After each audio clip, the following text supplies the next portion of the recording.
Welcome back to another episode of the Distil-Nation NZ podcast. My name is Tom. I'm joined, as always, by my friend Cameron. Hello, Cameron. Oh, it's been a while. It has been a while. It's been a while. It's 2026, and this guy over here, you might be able to see him, but the glare off of his forehead might be too blinding. This is Ty. Hello, Ty. Well, considering I look more like your father's son than you do, so... Yeah, you do look a lot like my dad, and you act a lot like my dad sometimes, so it's...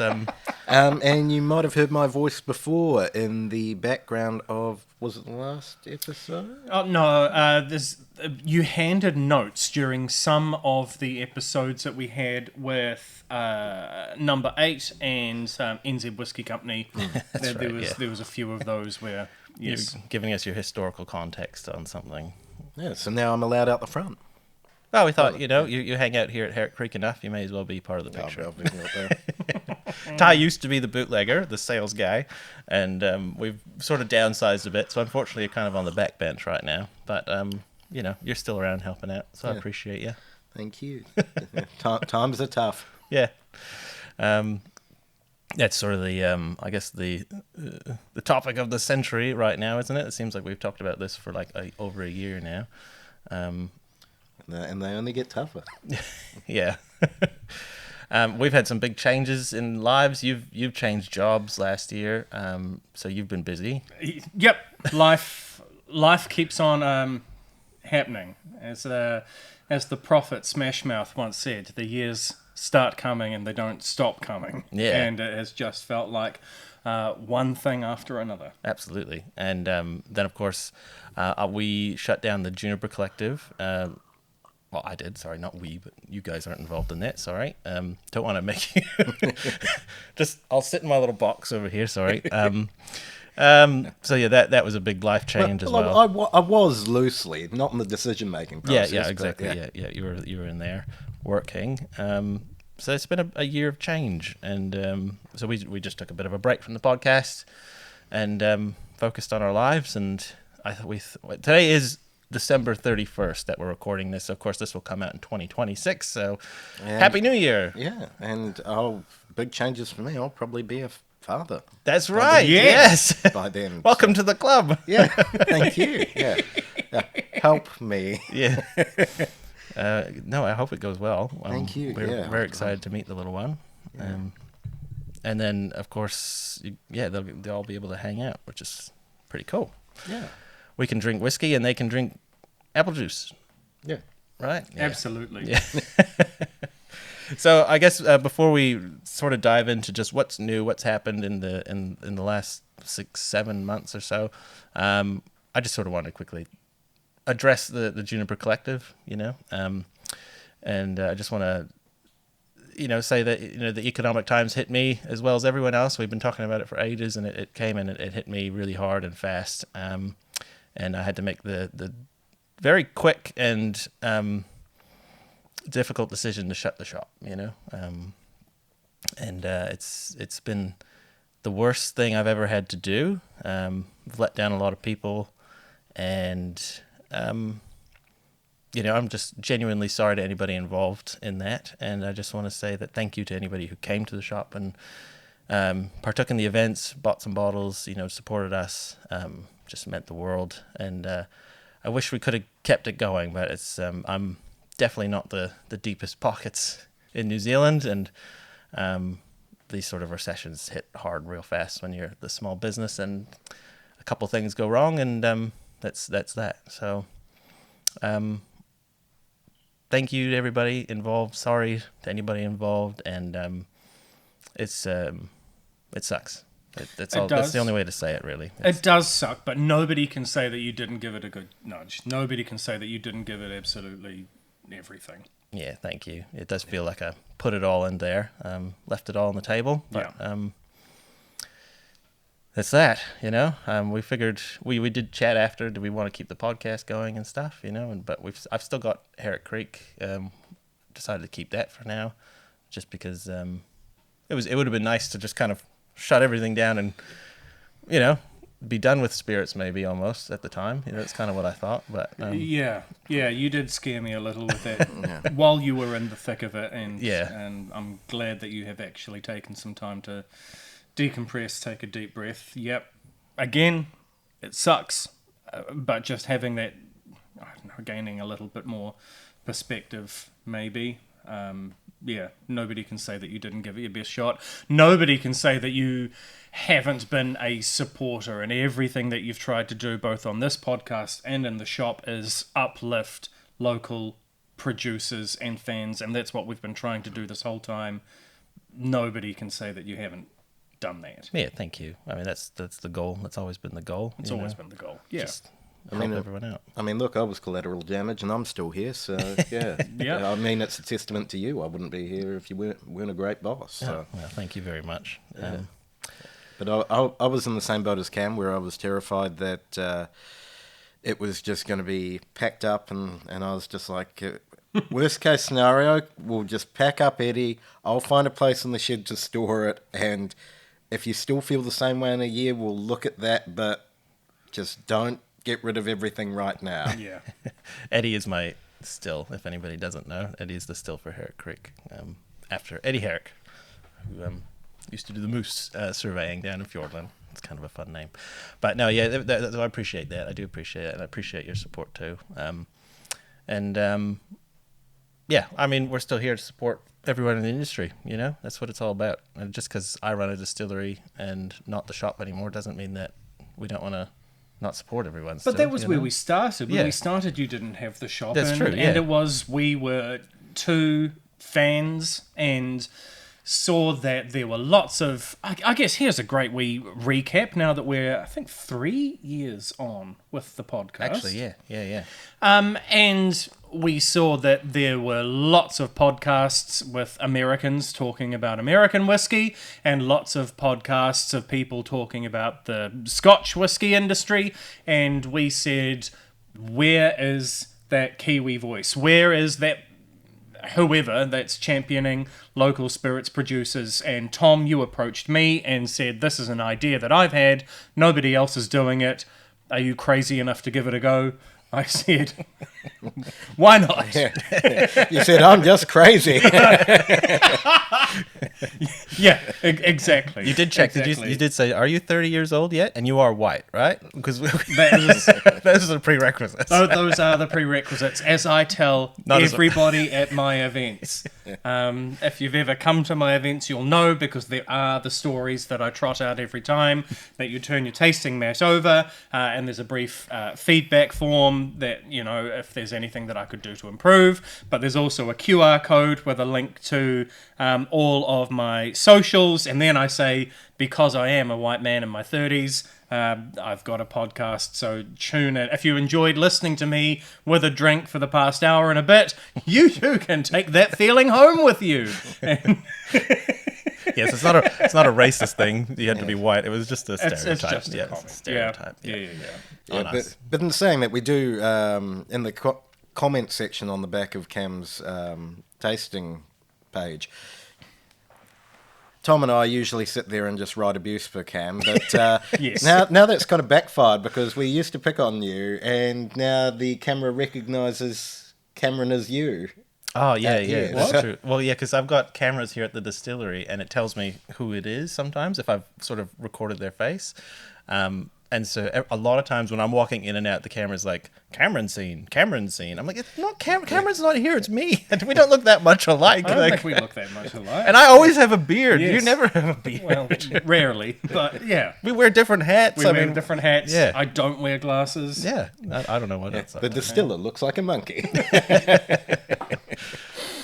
Speaking of which, discovering drams, you did do a couple tastings at the end of the year as well, right? Like that's still going on, right? You're still- Most definitely, that's not going away. I was really the best.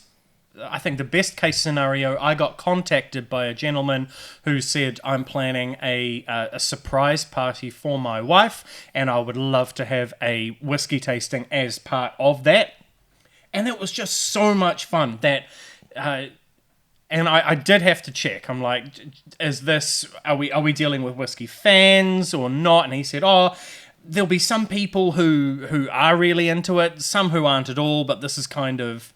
And it was a great party, because they had food down one end, And I would present my bit about the whiskey, and then people would then go and grab food, have a chat, do something for 20 minutes. Then I bring everybody back and would do the next one. And that was kind of their party. And it had this element of everybody could do their own thing and you know, talk and get drinks and socialise. But then there was the structured element of the whiskey tasting and that commonality. They had a great time. And then they said to me, I gave my spiel at the end and said, hey, look, if you enjoyed this, turn the tasting that over. There's a QR code. They immediately said, are you doing anything else?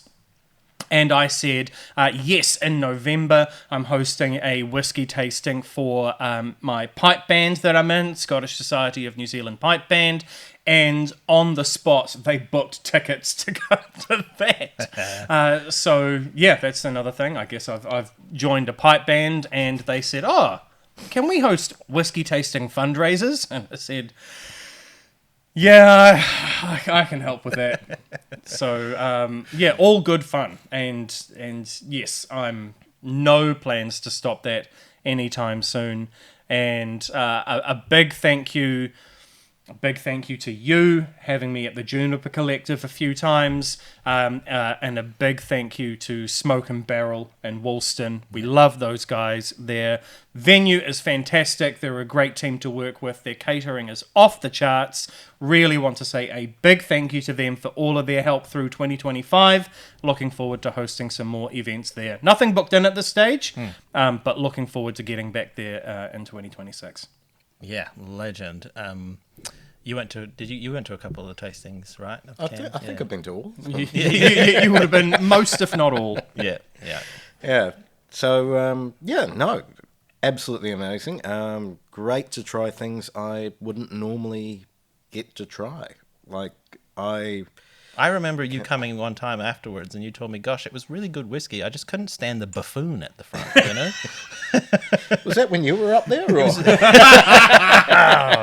Turned. Snap. Well done. No, it's always a good time. So good on you. Keep it up. Hey, thanks. Herrick Creek, if I can talk about us for a sec, we've still got some whiskey and such left, and we did a couple releases at the end of the year, which was really cool. I think probably our best batch of whiskey I've ever made, I think, personally. Is this Corn Batch 3? Corn Batch 3. Corn Batch 3. Yeah. Cask strength, I think it's 50.5%. I've got some around if you want, but I think both of you have tried it now. Absolutely. Have you got a bottle there behind you? Yeah, I'll go get it. I'm tired to get it. And it was interesting. Yeah, you saying to me how it's a case of the sum being greater than its parts, and that mixing those three barrels together. Four little barrels. Four little barrels. And it's rich. It's dark. It is just, there is so much going on. I haven't done it yet, but I want to make an old fashioned with this because I just think it would be. So I'm just gonna hold this up. Yeah, exactly. That's the color on. The color. Yeah. That's the thing. So this is the first time I've actually taken more than 2 barrels for sure. So this was 4 little barrels. They're not big barrels of corn whiskey, like 100% corn. Blended it all together, and then I tasted it, and I was like, "Whoa, this is something I've never tasted before out of these." It was like I took like Corn Batch 1 and 2, and I just dialed it up, and really like increased the viscosity, increased like first the color was amazing on it, just the flavors just like jump out of it. I had it the other day with Coke, actually, because someone had got me onto a Jack and Coke, and I was like, "Oh, I'll try it." No, that's what it was. I got a bottle of Jack Daniels for Christmas. You know, my stocking, one of the little ones. Yeah. I was like, okay, well, I'm gonna have this with Coke. I was like, "Oh, it's actually quite good." You know, Jack and Coke, you can't really beat that sort of flavor. I was like, I wonder what this would do in it, and man, it beats it 100%. Like in a Coke, that was so good. Because this isn't overly sweet. It's not overly sweet. No. And so I can see how that's my biggest problem, especially with premix bourbon and Cokes, is that if you've got a really sweet bourbon, sweet cola, and it just too much for me. But I can believe that. This, like the flavors in that just popped. Like the Coke didn't cover it up or anything. That was still like this awesome corn whiskey notes coming out of it, and just added that sweetness underneath it. So it more acted as a carrier than Yeah, which was really surprising because Coke usually just drowns everything out. But It's rich, toffee, darker caramels. It's a bit a wee bit tannic. It's got a little bit of that drying quality there, but it is absolutely cracking. Yeah, I'm really happy with how that turned out, and I've got like over 100 bottles of it, so there's still a fair bit around if anybody wants some of that and to try it, because I don't think I can do it again, at least for a long time. And this is the terrible thing as your bootlegger. People would be like, oh, I'd love to try that corn whiskey, and I'd give them batch 2, and they'd be like, and I'm like, and then do you want to see something special? And they'd be like, yeah. And I'm like, try batch 3, and they'd be like, oh, wow. I'll get a bottle of that right now. Yeah. In fact, give me 2. Yeah, it was. I did a market before Christmas, and it was sort of the same thing. People would ask, "What's the difference between those two?" And try this, try that. Come a little closer, Ty. Come a little closer. Yeah. Get cozy. Get cozy. Maybe not that close. Not that cozy. So yeah, that was sort of the exciting one for me, because I was sort of just playing around. Obviously we tried to do the Pledge Me last year, which didn't end up happening for transferring, getting rid of all the whiskey here. So I've just been coming up with batches from what we've got, and that just turned out amazing, and I'm really happy. And then the single malt, the limited release single malt. Did you try that? You tried that one? Yes, I did. That one, man, it's actually gone out. Like, it's gone off. Like, when I took it to the market on the weekend again, like, that was the favorite, honestly, out of everything I had on the table. People were buying that limited release single malt. And it's got this like chocolate note to it, and it's a pretty easy drinking single malt, still 46%, so it's still a bit of a whiskey burn to it, if you will, but really, really nice profile. Not a whole lot of that left, I don't think. And then we did Candy Cane Moonshine, which I think we're pretty much out of at this point. I've still got a batch of Dusky, which is our single malt corn whiskey, our real unique mash bill. Yeah. Dusky's not single malt. It is single malt corn whiskey. By New Zealand whiskey rules, I can call it single malt corn whiskey because it's all malted. Okay, since gotcha. corn is the primary grain in it, it can't be just single malt whiskey. It's got to be single malt corn whiskey. Gotcha. But yeah, corn, wheat, and barley are all malted in that one, so single malt corn whiskey. Hey, maybe a world first. I don't know. It just kind of goes to show how ridiculous the single malt Yes. thing is. Yeah, so that's what's happened at Herrick Creek, and it's been good. It's been fun. Yeah, it's been nice actually digging my hands back into Herrick Creek. I've been split so many ways for so long, and it's been good to just get back into it. I love it. It's not nice being dragged by one horse rather than having all your limbs tethered to different ones that are going off in different directions. Yeah. So what's the topic for today? We've done a very long extended intro, but Yeah. I don't know how long we've been going here. Oh, it'll say right here. It's been about 20 minutes. I thought we'd go through what we've seen come out in the last half a year, and I haven't tried many of these, if I'm honest. I don't know if you have. Maybe you have. some of them. Yeah. Starting with Pocono, they've got a few new releases. I haven't tried any of them. Well, that is got to credit Pocono because they are doing some single barrel releases. So they're always playing around with that, doing some limited.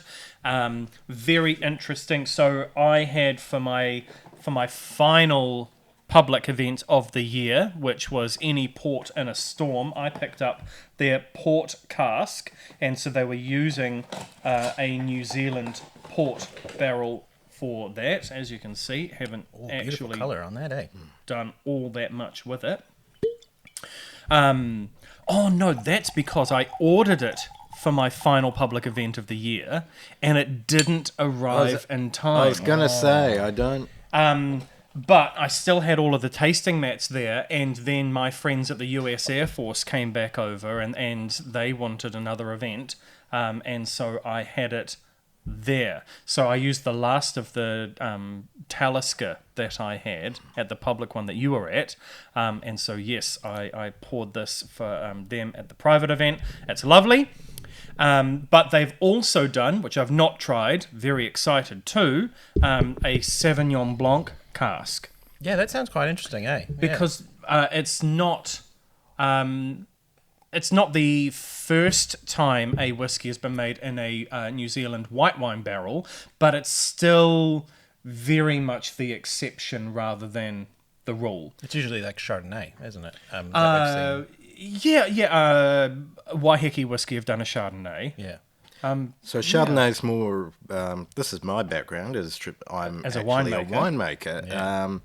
Chardonnay's more typically aged under oak because it just gives it that lovely, buttery, butterscotchy flavour. Whereas traditionally, in New Zealand at least, Sav is not ever done under oak. Credit to Ernie Hunter there, but so traditionally in the old world, a Sauvignon Blanc fermented under oak is called a Fumé Blanc, and it just gives it this goes away from the heavy acidity and mercaptan, so the capsicum flavour of a Sauvignon Blanc, towards this beautiful kind of little bit of smoky, little bit of flinty taste. So it'd be really interesting to actually taste a whiskey that's imparted with some of that. So they've done those 2 single casks, but they have also, and I've not tried this one, Alchemy. So they've added a new bottle to their standard core range, which credit to Pōkeno, they're doing amazing things on the world stage. They really are taking, probably be one of the ones at the forefront, taking New Zealand whiskey to the world. Yeah. So yes, to be adding anything to the core lineup, and all of the, as you well know, the decisions that have to be made if you're going to be adding something as a standard core release. Credit to them. Well done. It's good to see that they came up with that that 4th one in the lineup. That's pretty neat, hey? So as long-time listeners, viewers will know that Cameron and I, we usually just buy these bottles ourselves. Like 95% of the stuff we try on here and talk about, we just buy them. Like not many get sent to us, so... I think in the new year we'll have some little bit of budget maybe to try some new stuff. That'd be fun. I'm especially excited to try Ald.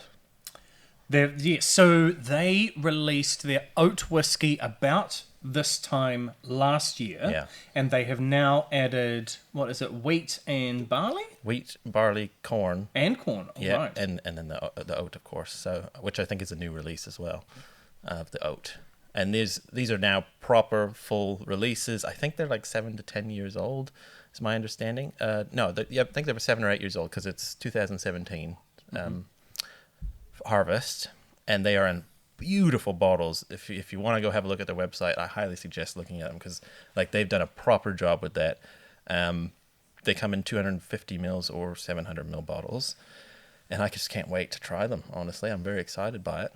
I did talk to Rob at the Christchurch AMP show about them, and he was really excited. He said it's been a really big stress of his to get them all.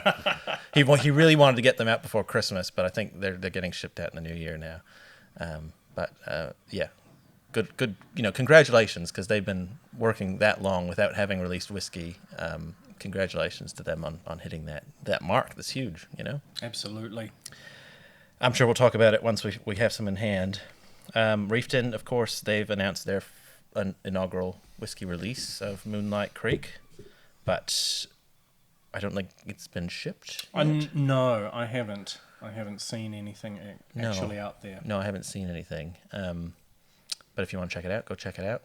Those first bottles are on their website for sale. I don't know if they're shipping or not. And they've done RTDs for their gins and vodkas, so...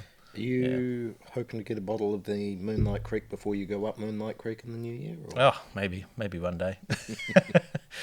I've been, I'm going to do some gold panning on the West Coast as a little Tom time. I don't know. You know me. Got to try everything. Yeah. It's when you make some new friends and start a New Zealand gold mining podcast. Yeah. That'll be when I worry. No, I was more worried that he'd make some new friends and we'd never see him again because he had found big gold nuggets. Well, if that happens, then you might not see me again. Wow. Just joking. Wow. Straight to Tahiti, baby. I'm more of a cold weather guy. I'd probably go live in Norway or something. Divergence. They had you. I think you went to their event. They had I sure did. a Divergence Whiskey Club. Is that what they call it? The Society. Yeah, society. Yeah, It's classy. yeah. They had a they had an event a while back for their peated single malt, right? Yes, so they've released the committee release and their peaty. So this is their peated single malt. This is the only one that's been done. And then, yes, they also had the committee release. So it's two separate ones there. I also thought that they might have been coming out with their annual slow gin. Yeah. So that hasn't come out yet, but I can only assume... if I had to hazard a guess, I would say that they are staggering things because having come out with so many other new ones, not wanting to clutter things up. Yeah. But I will be keeping an eye out for that. That is, as always, my it's one of my top 5 New Zealand whiskies, so I'll be keeping an eye out for that one. But totally bringing together that lovely divergence quality with a hint of smoke in there as well. It's a departure from what they've done previously. I'm a big fan. How nice is it being able to say, in my top 5 New Zealand whiskies, where 3 years ago when you first started this? Well, it's 3 years of the podcast, but it's been about 7 years of me running tastings and events. And even in that time, when I first started hosting tastings and events, I had no concept, no idea of even including a New Zealand whiskey. I think at that point people would say, have you been to that one out in Kaiapoi? And I said, no, because in fairness, whenever anybody says, have you heard about that one in Kaiapoi, nothing else they ever say has been complimentary, unfortunately. I still need to get out there for myself. I haven't done that.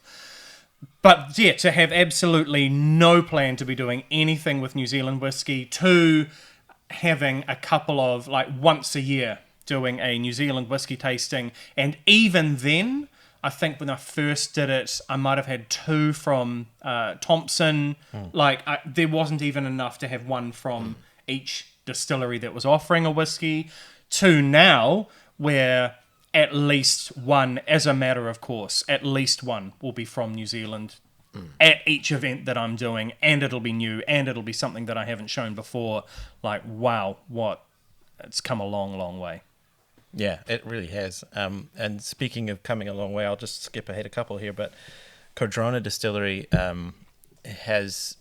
they opened up their first 10-year-old barrel of whiskey, the first barrel they ever put down. And I got to try a little bit of that at the AMP show, thanks to Mackenzie. Sorry, Ooh. Mackenzie, if you get in trouble for that. But it was special. It was different. It was really different to the usual Cardrona profile, in that there was this big sort of raisin dried fruit to it that I don't really get as much in their normal releases. It was really special. And I don't think it's for sale. I think it's just kind of one of those things they've opened up. They've got it at the distillery to try it maybe or something like that. But congratulations to them for getting to that point now where they're hitting 10 years old. That's pretty cool. That's pretty special.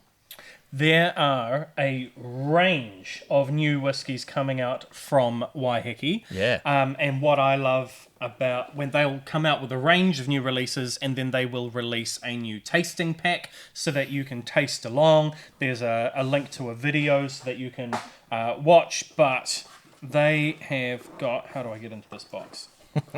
There we go. That's the one.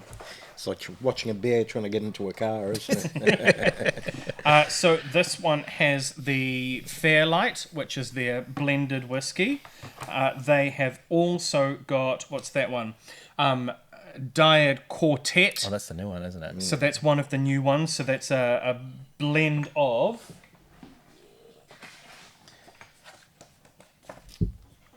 And can I just say while you're doing that, the presentation is just... Oh, they do such a good job. Yeah. A pick of 4 different wine barrels, and then a Ceres 2. That's such a good one. That's a great one. And then this one here as well, Peat and Muscat. So that is sweet wine, but wee bit of smoke. Absolutely phenomenal. Wow. So a range of new releases from them. That's very exciting. And yeah, I mean, we keep hearing rumors that the entire lineup is going to be changing soon. So, including the big peat whiskey, the big peated whiskey, the one they sort of want to have, the Lafroig of New Zealand, altered carbon was what they were calling it initially. At Dramfest, Yeah, yes. yeah. And that was amazing already. I haven't seen anything from that as of yet. Did you get a little pin with that? I did. I'm surprised you haven't put it on the flat cap. Oh, well, in fairness, I've already got a couple of pins, so I'm going to try and find somebody, give that pin away to, because I do already have one. Give it away at a tasting, that'd be fun. Yeah, do that. Well, that's exciting. Thompson, you said there was Yes. a new one from Thompson. There is. So they have gone in a slightly different direction. They have created a whiskey, honey and ginger liqueur. This they're calling it Tommy. It can be drunk on its own. Oh, wow. It's very nice, neat, but they are also perfect addition for. Can I try a little bit? Yeah, absolutely. So it's still got that lovely whiskey kick, but it's got a nice natural honey, some herbs. It goes great in a cocktail. I made a mint julep using some of this as the sweetener, along with a whiskey base, and absolutely it just Oh, yeah. 28%. yeah. Definitely sweet. Yeah, ginger. Yeah, you're like that's a big obviously note, and almost tastes like a health tonic. If I'm honest, like in a good way, in a great way. Like Yeah. it feels healthy. I feel healthier just drinking Yeah, this. exactly. Yeah. You could add it to a hot toddy. Yeah. But I've found that if you're making a whiskey cocktail and wherever a recipe calls for a simple syrup, using a little bit, I think a little goes a long way. Yeah. Yeah. And so just adding 15, 20 mil where you would normally use simple syrup in a whiskey cocktail, putting that in there, and it just elevates it. Yeah, that's an interesting one. I like that one. It's a good idea to do that too. Like, It's an interesting pivot to complement your existing whiskey lineup. yeah, exactly. Yeah, I like that sort of stuff. Anytime somebody can come up with something interesting, another way to use the stock, it's cool. A while back, I got introduced to a New Zealand Baiju. Do you know what Baiju is? Is it a rice spirit? Yeah, right from China.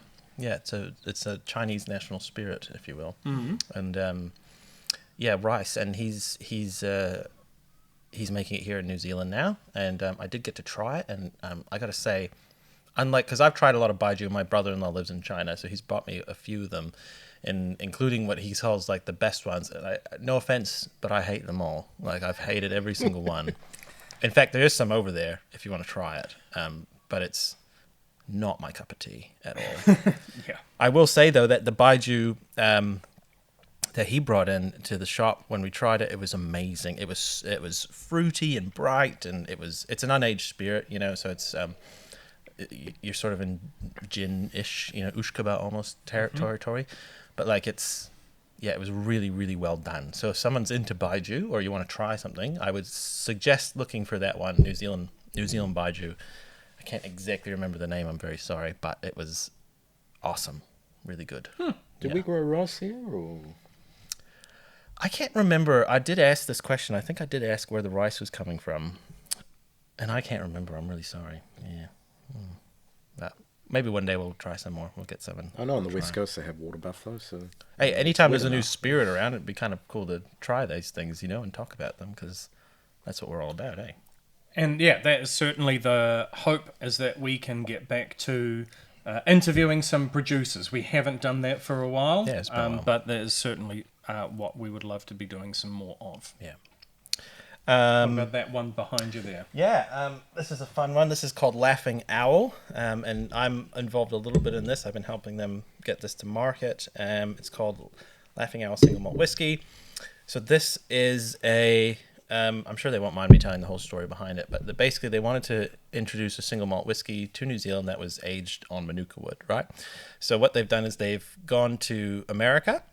They've had them select a single malt whiskey from Virginia that's been rapid aged in Florida with Manuka wood and American oak with ex-bourbon casks, and then it's been brought over here, and we've proofed it down with New Zealand water and bottled it up. And it's different. It's really different. It's 50%. You've tried it, though, eh? Do you want to have some more? I'll have a little bit. Ty, have you tried it? I have. You have. Do you want some more? Yeah, why not? Yeah, there we go. Thank you. It's New Year's Just Eve. a splash, yeah. It is New Year's Eve. So, Thank you. can't call it a New Zealand whiskey, obviously. Exactly, yeah. When we went over that, when we talked about it initially, because it's not made in New Zealand, it's not aged.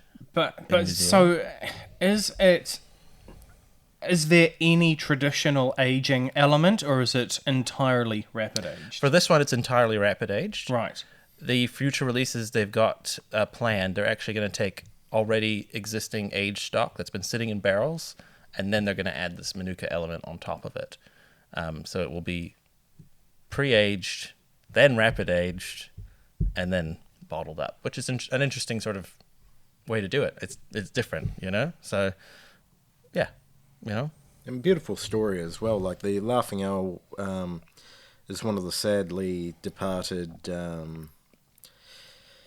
creatures of New Zealand. The Laughing Owl was our biggest owl species, but they were hunted to extinction in about 1934, I think, and they have a little bit of that on the back of the bottle about them last being seen in the Opuhi River region down south. Yeah. I think there's a rock or something commemorating them or something down there as well. But I love the little logo of the actual Laughing Owl itself. I think it's very cute. They've done a really good job with the bottle, and it comes in a canister as well. And I think that we haven't really tried whiskies aged on Manuka wood. We've had Manuka smoked. A lot of Manuka smoking. I mean, it's Manuka honey right on that nose. It is, eh? Unmistakable. Yeah. Absolutely unmistakable. That lovely, rich Manuka honey, that deeper, darker kind of honey quality. Mm-hmm. Right, very present on nose. Wee bit of vanilla, wee bit of like a clovery kind of cream in there too. Yeah. Certainly on the sweeter side. Yeah, it's light, it's bright, and then it's got that Manuka honey. It's got a viscosity to it. I think though, not going that far as corn, but No. I mean, coming in at 50%, there is a lovely amount of body to it, but it is butter and honey on dark toast. Butter, exactly. Butter's a good one. It's that classic butter slathered over the top with honey on a lovely bit of. I would maybe not like a full Molenberg type bread, but certainly a darker bread with greens in it. Yeah, I think. I see what you're getting at. Yeah. So they're offering right now. They've got it open on the website to buy the first 500 bottles. You can be part of the Parliament. I think Parliament is a group of owls. Group of owls. Yeah. Yes. So their Parliament. You buy the first bottle, and then you're part of the Parliament forever. So you always get the first releases and I think merchandise, and there's fun stuff involved with it. And then after that, they've got just regular bottles as well. But the first 500 are numbered, of course. This one is one of the unnumbered ones that I've got just as a sample there. And then, like I say, the future releases that we've talked about, they're planning on doing sound really interesting. A lot of fun aging stuff, New Zealand barrels and whatnot they want to play with. Not just rapid aging, but also just bringing the spirit here and then aging it more in something else, with proper time as well. Because with Manuka, it'd be impossible to make a barrel out of it. You can't make a barrel out of Manuka wood. It's too small. It's not the right wood. But that's the fun thing of it. They don't care too much about calling it New Zealand whiskey. They're not worried about that. They do want to be a New Zealand brand, but nowhere on here, are you thinking like that's New Zealand whiskey. They've done a really good job of not misleading people in that regard. I think that's the tightrope that you have to walk. That Yeah. if you're a New Zealand company but not wanting to, I think that's one of my biggest bugbears, and certainly where people do it well, I like to call out that they are doing it well, but transparency on the label. Yeah. I will say, I was a little bit frustrated when I got to the back, and because I knew a little bit about the rapid aging, Yeah. and then I read the back here. Most people don't read back labels, but you're here, and we like that. And so it tells you nothing about the whiskey, where it's from, how it's made. You've got a vague idea, the fact that they are using Manuka, that they're using the Laughing Owl, that there is a New Zealand element to it, but nowhere does it. Yeah, they're not making any false claims. They're not doing anything misleading. I think they could probably be a little bit more transparent. Yeah. But big problem is, as soon as you start saying anything like rapid aging or rapid maturation, then there is a whole lot of added explanation, education that has to be done. Whereas what I think they're doing here is actually getting liquid in glasses. Is it good spirit? Get people buying it and enjoying it, rather than trying to preload them with information up front, and where people immediately go, oh, what's this? I don't understand. Not buying it, not trying it. Most people aren't whiskey nerds to our level. That's the thing, they just want to enjoy a good whiskey.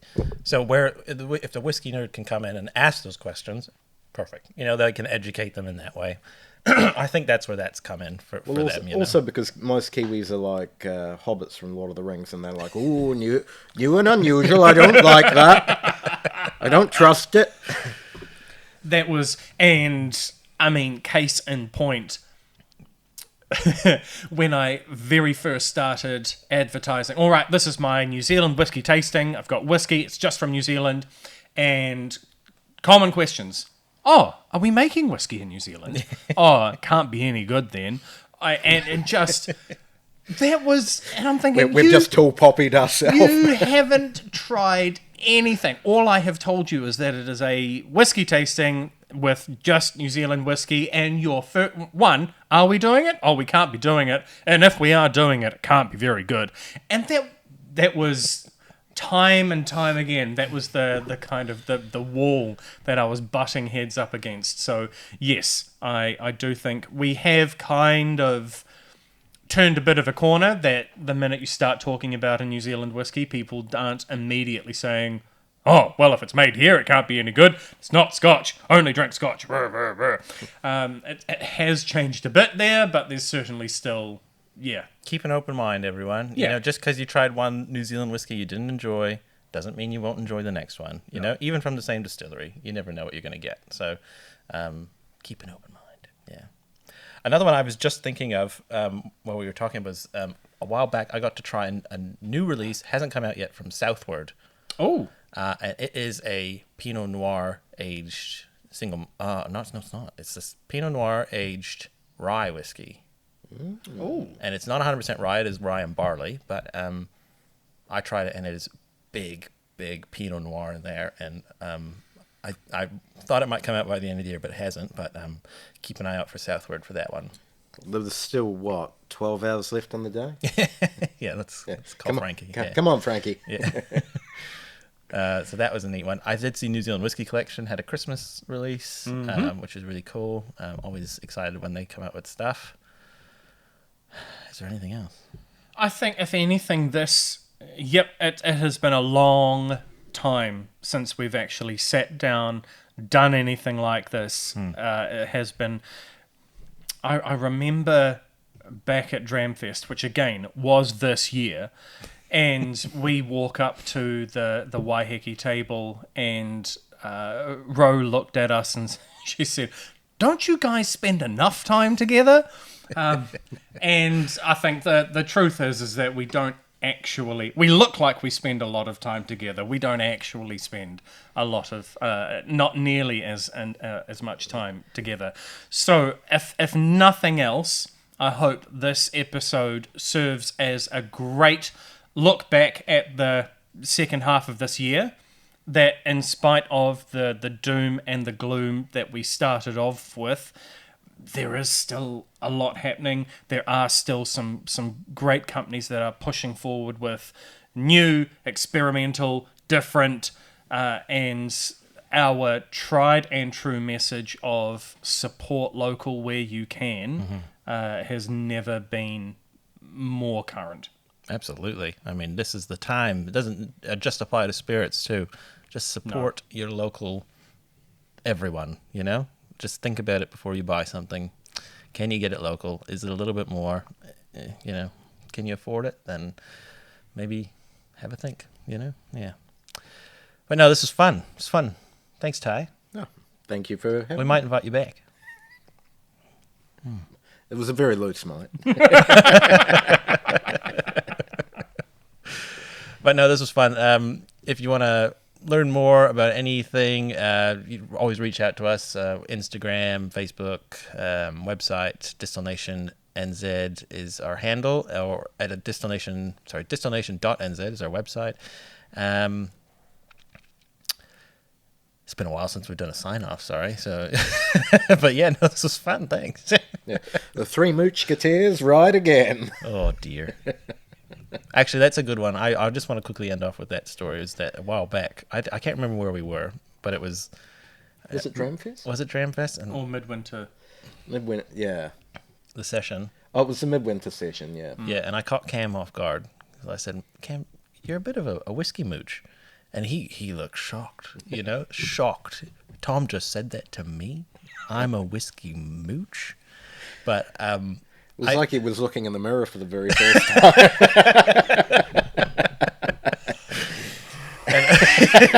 the dagger, the wound is still there, clearly. But I wanted to clarify again that this is the whiskey mooch is a term from the whiskey tribe. So some people listening know the whiskey tribe, and they're based in Texas, and they have this whole community around whiskey, and it's just a fun joke. It's a fun joke about people who like to go get free whiskey here and there, and we love you for it. It's all good. I mean, Who doesn't love I that? love that you're a whiskey mooch because you do it better than me for sure. I always wait for someone to offer me something, but you're in there. I'm straight out. Give me some of I that. haven't seen that before. Whereas Tom just hovers with his glass. Can we help you, sir? Can I have some more? Can I have Please, some sir. more? But no, it's all good fun. You're probably number 2 for whiskey mooch. Yeah, I definitely said number 3. So. I think personally, I'm being so humble. Yeah. Anyway, thanks for listening, everyone. See you on the next one. Cheers. Cheers. Sanchez.